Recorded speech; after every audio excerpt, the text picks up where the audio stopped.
I bought my first car with my own money after 3 years of saving every paycheck. That 2019 Mustang in navy blue was not the newest model on the lot, but it was mine. I worked weekends, skipped vacations, and ate ramen more times than I care to admit just to make it happen. The day I drove it off that dealership lot, I felt like I had finally made it. I never thought the person who would take it from me would be my own father. One Saturday morning I woke up to find my car gone, and what I discovered next shattered everything I thought I knew about family loyalty. Before I tell you how my own father became a thief in my eyes, let me know where you are watching from in the comments below. Hit that like button and subscribe, because this story about family betrayal and legal justice might just change how you see boundaries in your own life. Now let me take you back to where it all started. Growing up in Portland, Oregon, my relationship with my father, Gerald, was never easy. He was 58 years old, a retired mechanic who had to stop working early because of a back injury. My mother, Patricia, passed away from cancer when I was 22, and after that, Gerald became even more controlling and bitter. He treated me like I was still a child even though I was 28 years old. I moved out when I turned 24, just to get some breathing room, but I still visited him every Sunday, because, well, he was my father. Working as an IT technician gave me a steady income, nothing fancy, but enough to live comfortably. For 3 years straight, I put aside money religiously. No trips to the coast, no fancy dinners, just work and saving. I even picked up freelance projects on weekends to speed up the process. By last spring, I finally had enough for a down payment. $18,000 for a used 2019 Mustang. The moment I sat in that driver's seat for the first time, smelling the leather and feeling the engine rumble beneath me, I knew every sacrifice had been worth it. When I drove over to show Gerald, I expected at least some acknowledgement. Instead, he barely looked up from his beer and said, "You should have bought something more practical like a truck." His words stung, but I brushed it off. That was just Gerald being Gerald, always finding something to criticize. 2 months before everything fell apart, I had to fly to San Francisco for a work conference. 5 days away meant I needed someone to check on my apartment. Gerald offered to water my plants, so I left him my spare key. I also parked my Mustang at his place since the airport parking fees were ridiculous. When I got back and picked up my car, something felt off. The odometer had nearly 100 extra miles on it, and there was a faint smell of cigarette smoke inside. I do not smoke, and neither should anyone in my car. "Dad, did you drive my car?" I asked him that evening over the phone. "I just moved it to mow the lawn," he replied, his tone dismissive. I wanted to believe him. "Please do not drive it without asking me first. It is my car. I am your father.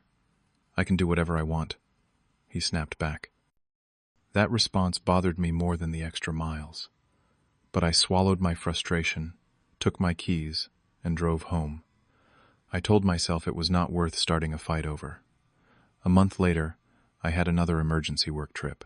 This time, I really needed someone to water my plants, because I would be gone for almost a week. Gerald volunteered again, before I could even ask anyone else. Against my better judgment, I left him the spare key.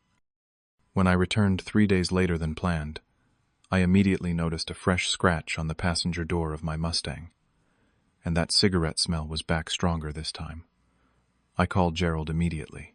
"Dad, my car has a scratch on it, and it smells like smoke again. What happened?" "You are imagining things," he said flatly. "It probably happened in your parking lot. You should pay more attention." The dismissive tone in his voice made my blood boil. I was not imagining anything. But what could I do? Accuse my own father of lying? I hung up feeling disrespected and frustrated, but I still did not think he would do anything truly terrible. That Saturday morning in early September started like any other weekend. I woke up around 7 a.m., threw on my gym clothes, grabbed my water bottle, and headed downstairs to the parking lot of my apartment complex. My designated spot was empty, completely empty. My heart dropped into my stomach. I ran back upstairs, checked my key hook. My main car key was there, checked my jacket pockets. Nothing. I called the police within minutes, my hands shaking, as I explained that my car had been stolen. 2 officers arrived about 20 minutes later and began taking my statement. "Do you have a spare key?" "Has anyone else had access to your vehicle?" the older officer asked while writing in his notepad. That question hit me like ice water. Gerald still had my spare key from the last time. I had forgotten to get it back. My stomach twisted, as a terrible suspicion began forming in my mind. I dialed Gerald's number. It rang 4 times before going to voicemail. I tried again, and again. On the 5th attempt, he finally picked up. What his voice sounded irritated. "Dad, my car is gone. Do you know anything about this?" There was a pause. A long, heavy pause that made my chest tighten. Then he said, calm as anything, "I sold it." I thought I had misheard him. My brain could not process those 3 words. "What do you mean, you sold it?" "You owed me money," he said, his tone matter of fact, like we were discussing the weather. I took what was mine. My vision blurred at the edges. "What money? I never owed you anything. You borrowed $5,000 from me 3 years ago to buy that car. You never paid me back fully," he stated coldly. "That is a lie." My voice cracked. "You offered me a loan and I paid you back every single cent within 6 months. I have the bank transfer receipts. I only got $3,000 back. You still owed me $2,000. Besides, you do not need such a fancy car. I sold it to my buddy Tom for $12,000. Consider us even now." The words felt like a physical blow. $12,000. That car is worth at least 16. He hung up. I stood there on the sidewalk outside my apartment building, the phone still pressed against my ear, listening to dead air. The officers were watching me with concerned expressions. My entire body was shaking. This was not about money anymore. This was not even really about the car. My own father had stolen from me and felt justified doing it. "Sir." The younger officer stepped closer. "What did you find out?" I explained everything in a hollow voice. The officers exchanged glances. "This is a civil matter between family members," the older one said gently. "You will need to take legal action if you want your property back or compensation. We cannot arrest him for this." After they left, I sat on the curb for what felt like hours but was probably only 20 minutes. I called my aunt, Linda, Gerald's younger sister. She had always been the reasonable one in the family. "August, honey, what is wrong?" Her voice was warm and concerned. I told her everything. She was silent for a long moment after I finished. "Oh my God," she finally whispered. "I cannot believe he would do that. But August, he is still your father. Maybe if you just talk to him calmly." I tried that, Aunt Linda. He hung up on me.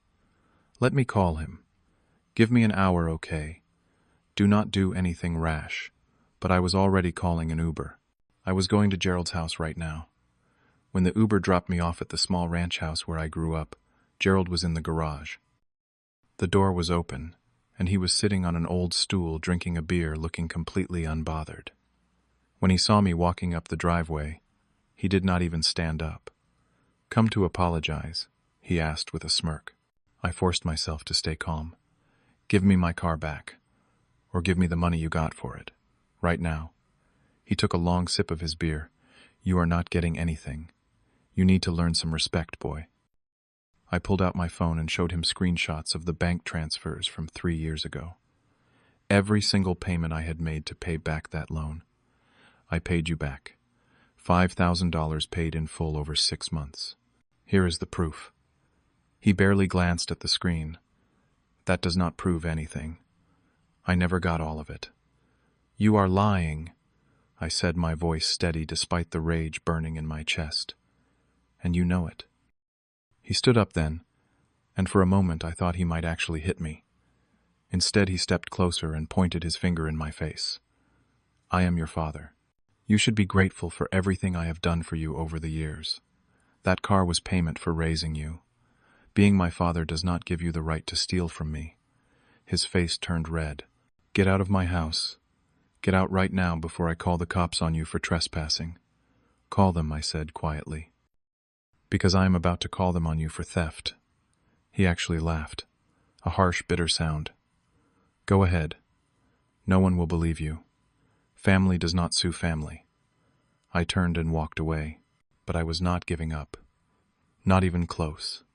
Monday morning, I took a personal day from work and drove straight to a law office downtown. The receptionist scheduled me with an attorney named Mr. Harrison, who specialized in property disputes and family law. His office smelled like old books and coffee. I laid out everything for him. The title documents showing I owned the car. The bank transfer receipts proving I had paid back the loan. Screenshots of text messages between Gerald and me about the car. Everything. Mr. Harrison listened carefully, taking notes. When I finished, he leaned back in his leather chair and nodded. This is actually a straightforward case of theft. Your father had no legal right to sell your property. You have all the documentation you need. We can pursue both civil and criminal charges if you want. What would that involve? My mouth felt dry. Civil suit for the return of your vehicle, or its full market value, plus legal fees and damages. Criminally, this qualifies as larceny. He could face jail time, though. As a first offender, he would more likely get probation and a record. How much will this cost me? My retainer is $3,000.